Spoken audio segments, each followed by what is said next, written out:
ಕಾಂಗ್ರೆಸ್ನಲ್ಲಿ ಒಂದು ಭಯ ಅಂತೂ ಶುರುವಾಗಿದೆ. ಯಾಕಂತಂದ್ರೆ ಇರುವಂತಹ ಸೀಟ್ಗಳನ್ನು ಎಷ್ಟು ದೊಡ್ಡ ಮಟ್ಟದಲ್ಲಿ ಇರದೇ ಇಲ್ಲಿ ಎರಡು ಮತ್ತೊಂದು ರಾಜ್ಯದಲ್ಲಿ ಇರುವಾಗ ಇಲ್ಲಿ ಅಟ್ಲೀಸ್ಟ್ ಏನೋ ಒಂದು ಸಾಧ್ಯ ಆಗುತ್ತೆ ಅಂತ ಶತಾಯಗತಾಯ ಪ್ರಯತ್ನ ಪಟ್ಟರು. ಅದೇ ಹೇಳದ್ನಲ್ಲ, ವೋಟ್ ಚೋರಿ ಆಗಿರಬಹುದು ಅಥವಾ ಏನೋ ಫ್ರೀ ಸ್ಕೀಮ್ಗಳನ್ನ ಘೋಷಣೆ ಮಾಡಿರೋದಾಗಿರಬಹುದು, ಇದು ಯಾವುದು ಸತ್ಯಕ್ಕೆ ದೂರವಾಗಿರೋದು ಅನ್ನೋದನ್ನ ಜನರೇ ತೀರ್ಮಾನ ಮಾಡಿ ಈಗ ಸಾರಾಸಗಟಾಗಿ ತಳ್ಳಿ ಹಾಕಿದ್ದಾರಲ್ಲ. ನಾರಾಯಣ ಸ್ವಾಮಿ ಅವರೇ, ಏನ್ ಹೇಳ್ತೀರಿ? ಇದನ್ನ ಘೋಷಣೆ ಮಾಡೋದಕ್ಕೆ ಹೌದು, ಗ್ಯಾರಂಟಿ ಸ್ಕೀಮ್ಗಳನ್ನ ರಾಜ್ಯದಲ್ಲಿ ಘೋಷಣೆ ಮಾಡಿದಾಗ್ಲೂ ಕೂಡ ಹೆಂಗ್ ಮಾಡ್ಬಿಡ್ತಾರೆ ಇವರು, ಹೆಂಗ್ ತಂದ್ಬಿಡ್ತಾರೆ ದುಡ್ಡನ್ನ, ಎಲ್ಲಿಂದ ಕೊಡ್ತಾರೆ ಅನ್ನುವಂತಹ ಚರ್ಚೆಗಳಾಗಿತ್ತು. ಬಟ್ ಆದ್ರೆ ನೀವು ಬಿಹಾರದಲ್ಲಿ ಕೊಟ್ಟಂತಹ ಹೇಳಿಕೆಗಳು, ಆಫರ್ಗಳೇನಿದೆಯಲ್ಲ, ಈ ಆಫರ್ಗಳನ್ನ ಸ್ವತಃ ನೀವುಗಳೇ ಒಪ್ಕೊಳಕ್ ರೆಡಿ ಇರ್ಲಿಲ್ಲ ಕಾಂಗ್ರೆಸ್ನವರು. ಕರ್ನಾಟಕದ ಮಾದರಿ ಗ್ಯಾರಂಟಿಗಳನ್ನ ಏನು ಅಪೋಸ್ ಮಾಡಿದ್ರು ಈ ದೇಶದಲ್ಲಿ, ಅವರು ಅದಕ್ಕೆ ಸ್ಟಿಕ್ ಆನ್ ಆಗಿ ಅದರಿಂದ ಅವರು ಆ ಗ್ಯಾರಂಟಿಗಳನ್ನ ವಿರೋಧ ಮಾಡ್ಕೊಂಡು ಚುನಾವಣೆ ಗೆದ್ದು ಬಂದಿದ್ರೆ ready, we are salute to them. ನಮ್ಮ ಗ್ಯಾರಂಟಿಗಳನ್ನೇ ಅವರು ಪ್ರತಿರೂಪ ಮಾಡಿಕೊಂಡು ಮತ್ತೆ ಅದೇ ಗ್ಯಾರಂಟಿಗಳ ಮುಖಾಂತರ ಕೊಟ್ಕೊಂಡು ನಮ್ಮನ್ನ ಆರೋಪ ಮಾಡಿ ಸುಳ್ಳು ಅಂತಾದ್ರು ಅವ್ರದ್ದು ತಪ್ಪು ಅಂತಾದ್ರು ಹೇಳ್ಬೇಕಾ ಬೇಡವಾ? ಎರಡನೇದು ನೀವು ಪದೇ ಪದೇ ಬ್ಲಂಡರ್ ಮಾಡ್ತಾ ಇದ್ದಾರೆ ನೋಡಿ. ಕಾಂಗ್ರೆಸ್ ನೋಡಿ, ನಾವು ಒನ್ ಟೈಮ್ ಅವ್ರು ಆಲ್ವೇಸ್ ಬ್ಲಂಡರ್ಸ್, ಅವ್ರು ಆಲ್ವೇಸ್ ಕರ್ನಾಟಕ ನೋಡಿ. ಕಾಂಗ್ರೆಸ್ ಅಲ್ಲಿ ಏನ್ ಗೊತ್ತಾ, ನಾವು ನೋಡಿ ಆಯ್ತು, ನಾವು ನೋಡಿ ಈ ದೇಶದ ನ್ಯಾಷನಲ್ ಸಬ್ಜೆಕ್ಟ್, ಈ ದೇಶದಲ್ಲಿ ಒಳ್ಳೇದಕ್ಕೂ ಕಾಂಗ್ರೆಸ್ ಪಾರ್ಟಿನ ಕಾರಣ, ಕೆಟ್ಟದಕ್ಕೂ ಕಾಂಗ್ರೆಸ್ ಪಾರ್ಟಿ ಕಾರಣ. ಕೆಲವು ಕಡೆ ಆಗಿದೆ ಅಂತ ನಾವು ಅಕ್ಸೆಪ್ಟ್ ಮಾಡ್ಕೊಳ್ತೀವಿ, ಕರೆಕ್ಷನ್ ಮಾಡ್ಕೊಂಡು ಮುಂದೆ ಬರ್ತೀವಿ. 65 ಲಕ್ಷ ವೋಟ್ ತೆಗೆದಿದ್ರಲ್ಲ, ಉತ್ತರ ಕೊಟ್ಟಾದ್ರೂ ಚುನಾವಣೆಗೆ ಹೋದ್ರೆ ನಾವು ರೆಡಿ ಇದ್ದೀವಿ.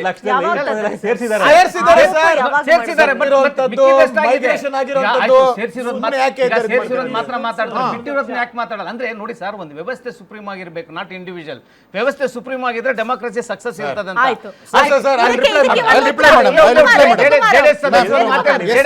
ಒಂದೇ ಒಂದು ವರ್ಡ್ ಆಯ್ತು, ಅವ್ರು ರಾಜೀನಾಮೆ ಕೊಡಿ ಅಂತ ಕೇಳಿದ್ರು. ಹೌದು ಸ್ವಾಮಿ, ಚುನಾವಣೆಗೆ ಮೊದಲು 90 ಬರುತ್ತೆ ಅಂದ್ರು, 19 ಬಂದ್ರಿ. ರಾಜೀನಾಮೆ ಯಾರು ಕೊಟ್ಟಿದ್ರಿ? ಇಲ್ಲಿ 400 ಸೀಟ್ ಅಂದ್ರೆ 240ಗೆ ನಿಂತಿದ್ರಿ. ಯಾರು ರಾಜೀನಾಮೆ ಕೊಟ್ಟಿದ್ರಿ? ಮೇಲ್ಪಂಕ್ತಿ ಹಾಕಿ. ನಾವು ಕೆಳಗಡೆ ಇರೋರು 40ರಿಂದ 100ಕ್ಕೆ ಬಂದಿದ್ದೀವಿ, 40ರಿಂದ 100ಕ್ಕೆ ಬಂದಿದ್ದೀವಿ. ಯಾರು ರಾಜೀನಾಮೆ ಕೊಡ್ಬೇಕಂತ ನೀವೇ ತೀರ್ಮಾನ, ನೀವೇ ಮೇಲ್ಪಂಕ್ತಿ ಕೊಡಿಸಿ. ನೀವು ಹಿಂದೆ ಏನು ಮಾಡಿದ್ರು ಅದನ್ನ ಉದಾಹರಣೆಗೆ ತಗೊಂಡು ಮಾಡಿ. ಈಗ 400ರಿಂದ 240ಕ್ಕೆ ಬಂದಿದ್ರಲ್ಲ, ರಾಜೀನಾಮೆ ಯಾರ ಕೈಯಲ್ಲಿ ಕೊಡಿಸ್ತಾರೆ ಹೇಳಿ ವೇದಿಕೆ ಮುಖಾಂತರ. ನಾವು ನಿಮ್ಗೆ ಕೇಳ್ತೀವಿ.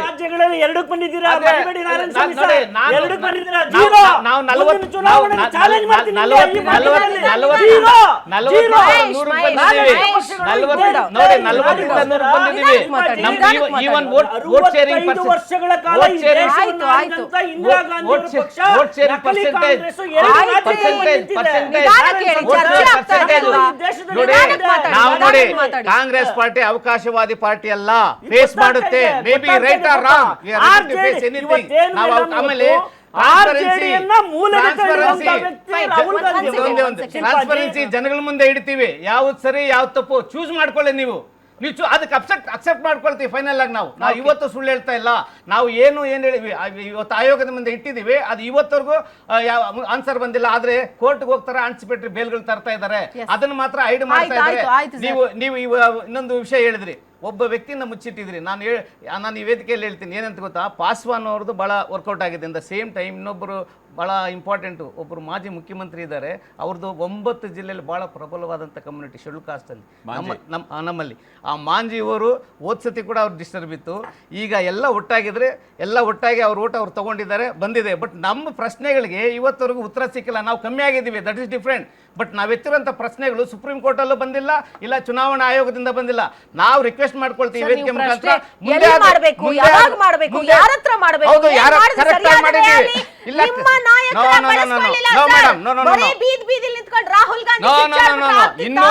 ತಮ್ಗೆ ಗೊತ್ತಿರಲಿ. ಇಲ್ಲ wrong. Rahul Gandhi is not individual. Please Rahul Gandhi is not individual. Is opposition party leader. It means shadow prime minister. His voice is representing whole country. Affidavit ಅವ್ರು ಕೇಳೋದು ರಾಂಗ್. ಅದು 203 ಜನ ಪಾರ್ಲಿಮೆಂಟ್ ಮೆಂಬರ್ ಮೆರವಣಿಗೆ ಹೋಗಿ ಅಫಿಡೇವಿಟ್ ಕೊಟ್ಟಿದ್ದಾರೆ. 2023ರಲ್ಲಿ ಕರ್ನಾಟಕದಲ್ಲಿ ಕಾಂಗ್ರೆಸ್ ಅಧಿಕಾರಕ್ಕೆ ಬಂತು. 2024 ಲೋಕಸಭಾ ಚುನಾವಣೆ ಆಯಿತು. ಆ 1 ವರ್ಷ ನೀವೇ ಅಧಿಕಾರದಲ್ಲಿದೆ ಕರ್ನಾಟಕದಲ್ಲಿ. ಇದು ನಾವು ಮಾಡ್ತಿರೋ ಪ್ರಶ್ನೆ ಅಲ್ಲ, ನಿಮ್ಮ ಸಚಿವರಾಗಿದ್ದಂತಹ ರಾಜಣ್ಣ ಅವರೇ ಇದ್ದ ಪ್ರಶ್ನೆ ಮಾಡಿದ್ರು. ಕರ್ನಾಟಕದಿಂದಲೇ ಮತಚೋರಿಯ ಒಂದು ರ್ಯಾಲಿ ಶುರುವಾಯಿತು. ರಾಹುಲ್ ಗಾಂಧಿ ಶುರು ಮಾಡಿದ್ದೆ ಕರ್ನಾಟಕದಲ್ಲಿ, ಇಲ್ಲೇ ರ್ಯಾಲಿ ಮಾಡಿದ್ರು, ಇಲ್ಲೇ ಫ್ರೀಡಂ ಪಾರ್ಕ್ ಸಮಾವೇಶ ಕೂಡ ಮಾಡಿದ್ರು. ಅವತ್ತಿನ ದಿನನೇ ರಾಜಣ್ಣ ಅವ್ರಿಗೆ ವಿರೋಧ ವ್ಯಕ್ತಪಡಿಸಿದ್ರು. ಬಿಜೆಪಿ ಅವರಲ್ಲ, ನಿಮ್ಮ ಸಚಿವರೇ ಇದಕ್ಕೆ ವಿರೋಧವನ್ನು ವ್ಯಕ್ತಪಡಿಸಿದ್ರು. ಅದರ ಪರಿಣಾಮ 3 ದಿನಕ್ಕೆ ಅವರು ಅಧಿಕಾರನ ಕಳ್ಕೊಂಡ್ರು. ಇದು ಸರ್ ನೋಡಿ, ಅಂದ್ರೆ ನಿಮ್ಮ ಪಕ್ಷದಲ್ಲಿ ಪ್ರಶ್ನೆ ನಿಮ್ಮ ಮಾಡಂಗಿಲ್ಲ. ಕಾರ್ಯಕರ್ತರು ನಿಮ್ಮ ಲೀಡರ್ಸ್ ಪ್ರಶ್ನೆ ರಾಹುಲ್ ಮಾಡಂಗಿಲ್ಲ. ಗಾಂಧಿಗೆ ಕೊಡ್ತಿರ್ತಕ್ಕಂಥ ಸಪೋರ್ಟ್ ಆ ನಿಟ್ಟಿನಲ್ಲಿ ತೋರಿಸ್ತಾ ಇದೆ ಅಂತ. ನೋಡಿ ಅದಕ್ಕೆ ಬೇರೆ ಬೇರೆ ಕಾರಣಗಳಿದೆ. 6 ತಿಂಗಳು ಅದು ಇಲ್ಲ, ಇಲ್ಲಿ ಬೇರೆ ಇಲ್ಲ, ಕಾರಣಗಳಿದೆ, ಇಲ್ಲ ಅವೆಲ್ಲ ಇದೆ. ಹೇಳಕ್ಕಾಗಲ್ಲ ಅವರು. ಆಮೇಲೆ ನಾವು ಪಾರ್ಲಿಮೆಂಟ್ ಎಲೆಕ್ಷನ್ ಅಲ್ಲಿ ಅಂಜನಪ್ಪನವರು ಪಾರ್ಲಿಮೆಂಟ್ ಎಲೆಕ್ಷನ್ ನಾವು ಇನ್ಕ್ರೀಸ್ ಆಗಿದ್ದೀವಿ. ನಮ್ಮ ಎಕ್ಸ್ಪೆಕ್ಟೇಷನ್ ರೀಚ್ ಆಗದೆ ಇರ್ಬೋದು, ಬಟ್ ನಾವು ಇನ್ಕ್ರೀಸ್ ಆಗಿದ್ದೀವಿ. ಆಮೇಲೆ stable government, development related government ಕೊಡ್ತಾ ಇಲ್ಲಿ ಇದ್ದೀವಿ ಬಿಹಾರದಲ್ಲಿ ಇರೋದು ಉಳಿಸ್ಕೊಳ್ಳೋಕ್ಕಾಗ್ಲಿಲ್ವಲ್ಲ ನೋಡಿ ಸರ್ ಮೇಡಮ್, ನೀವು? ಅಲ್ಲಿ ಆಯ್ತಾ, ಸರ್ಕಮ್ಸ್ಟೆನ್ಸ್ ಇರೋದು ಬೇರೆ ಇದೆ. ಉಳಿಸ್ಕೊಳ್ಳೋಕ್ಕಾಗ್ಲಿಲ್ವಲ್ಲ? ಕರ್ನಾಟಕದ ಶ್ರೀ ಸರ್ಕಮ್ಸ್ಟೆನ್ಸ್ ಬರೋದಿರ್ಲಿ. ಈಗ ನಾನು ನೀವು ಫೈನಲ್ ಆದಾಗ ನಮ್ಮ ವೋಟ್ ಶೇರ್ ನ ಇಟ್ಕೊಂಡು ನೋಡೋಣ ನೀವು ಸರ್, ಕೊಟ್ಕೊಳ್ಳಿ. ನೋಡೋಣ. ಅದನ್ನು ಅಲ್ಲ ಈ ಮಾತಾಡ್ತೀವಿ, ಕ್ಷೇತ್ರದಲ್ಲಿ ಅದನ್ನು 8% ಇದೆ ನಾವು. Vote share.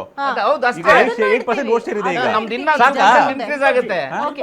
ಒಂದ್ ನಿಮಿಷ, ಒಂದ್ ಸೆಕೆಂಡ್, ಮಹೇಶ್ ಅವರೇ ಒಂದ್ ಸೆಕೆಂಡ್. ಯದುಕುಮಾರ್ ಅವರು ಈಗ ನಾಯಕತ್ವ ಅಂತ ಮಾತಾಡಿದ್ವಿ. ನಿತೀಶ್ ಕುಮಾರ್ ಅವರು ಸಿಎಂ, ಮುಂದಿನ ಸಿಎಂ ಏನು NDA ಮೈತ್ರಿಕೂಟ ಗೆದ್ರೆ ಜಯಬೇರಿಯನ್ನ ಬಾರಿಸಿದ್ರೆ ಮುಂದಿನ 5ನೇ ಬಾರಿಯ ಮುಖ್ಯಮಂತ್ರಿ ನಿತೀಶ್ ಕುಮಾರೇ. 20 ವರ್ಷದ ನಂತರದಲ್ಲಿ ಮುಂದಿನ 5 ವರ್ಷ ಕೂಡ ಅವರೇ ಮುಖ್ಯಮಂತ್ರಿ ಅಂತ ಯಾರು ಹೇಳುವಂತಹ ಧೈರ್ಯ ಮಾಡಲಿಲ್ಲ.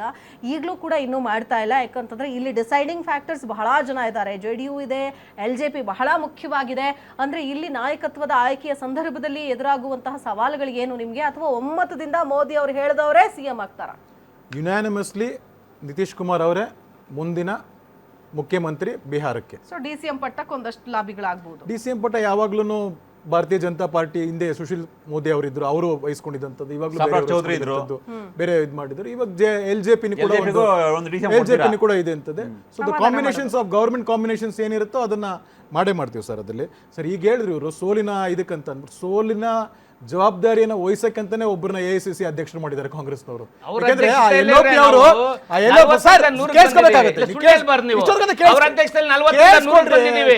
ಅವರ ಅಧ್ಯಕ್ಷದಲ್ಲಿ 40ರಿಂದ 100 ರೀಚ್ ಆಗಿದ್ದೀವಿ. ಅಪೋಸಿಷನ್ ಪಾರ್ಟಿ ಮೆಜಾರಿಟಿ ತಗೊಂಡಿದ್ದೀವಿ. ಅದು ಸುಳ್ಳು ಹೇಳ್ಬಾರ್ದು ನೀವು, ಸುಳ್ಳು ಹೇಳ್ಬಾರ್ದು. ಸೋಲಿನ ಇದು ಯಾರಿಗೆ ಮಾಡ್ತಾನೆ? AICC ಅಧ್ಯಕ್ಷರಿಗೆ ಪಾಪ ಮಾಡಿ. LOP ಅವ್ರಿಗೆ ಏನಾದ್ರು ಅವ್ರು ಹೇಳ್ತಾರ ಅದಲ್ಲಿ ಬೀಹಾರಿನ ಸೋಲಿನ ಇದಕ್ಕೆ ನಾನೇ ಕಾರಣ ಅಂತ ರಾಹುಲ್ ಗಾಂಧಿ ಹತ್ರ ಹೇಳ್ಸ್ಬಿಡಿ ನೋಡೋಣ, ಅದಲ್ಲಿ ಹೇಳ್ಸಿ ನೋಡೋಣ. ಹಾಗಾದ್ರೆ ಇವ್ರು ಹೇಳ್ತಾರೆ ನಾವು ಎಲ್ಲಾ ಜನರ ಮುಂದೆ ಇಟ್ಟಿದ್ದೀವಿ ಅಂತ. ಅದೇ ಜನರನ್ನೇ ಇದೇ ವಿಷಯಕ್ಕೆ ಈಗ JDU ಇಂದ ಸಾರಿ ನಮ್ಮ ಈಗ ಏನು ಕಾಂಗ್ರೆಸ್ ಕಡಿಮೆ ಬರ್ತಾ ಇದೆ ಅಂತ ಹೇಳ್ತಾ ಇದೀವಲ್ಲ, RJD ಇಂದ ಕಾಂಗ್ರೆಸ್ಗೆ ಎಫೆಕ್ಟ್ ಆಯ್ತಾ, ಕಾಂಗ್ರೆಸ್ ಇಂದ RJD ಗೆ ಎಫೆಕ್ಟ್ ಆಯ್ತಾ? Both are equally culpable madam ಅಲ್ಲಿ. ಯಾಕಂದ್ರೆ ಮೋರ್ ಕಲ್ಪಬಲ್ ಅಂತ, ಮೋರ್ ಡೇಂಜರಸ್ ವಾಸ್ ಕಾಂಗ್ರೆಸ್. ಯಾಕಂದ್ರೆ ಒಂದು ನಾನು ಅವಾಗಲೇ ಹೇಳಿದೆ, ಆರ್ಗನೈಸೇಷನ್ ಸತ್ತಿದೆ, ನಾಯಕತ್ವ ಸತ್ತಿದೆ. ಬಂದಿರೋಂಥ ನಾಯಕ 50+ ಇರೋ ನಾಯಕ ಅವರೇ ಹೋಗಕ್ಕಾಗಲ್ಲ. ಇನ್ ಸಂಘಟನೆ ಹೆಂಗ್ ಎತ್ಕೊಂಡು ಹೋಗ್ತಾರೆ? ಕತ್ತನ್ ಎತ್ಕೊಂಡು ಹೋದಂಗಾಯ್ತು. ಆ ಕತ್ತನ್ ಎತ್ಕೊಂಡು ಹೋಗೋದ್ರಲ್ಲಿ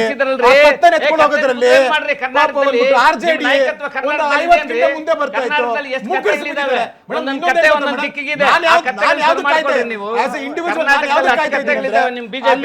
ನಂಬರ್ಸ್ ತೋರಿಸ್ತಾ ಇದ್ದೀರಾ ಕಾಂಗ್ರೆಸ್ 5 ಅಂತ. ಅದು ಮೋಸ್ಟ್ಲಿ 4 ಆಗ್ಬೇಕು. 4 ಏಂತಕ್ಕಂತ ಗೊತ್ತಾಗುತ್ತೆ. ಆ ಪಕ್ಷನ ಹೊತ್ಕೊಂಡು ಹೋಗಕ್ಕಂತ ಅದು ಅತಿ ಶೀಘ್ರದಲ್ಲಿ ಅದೂ ಆಗುತ್ತೆ.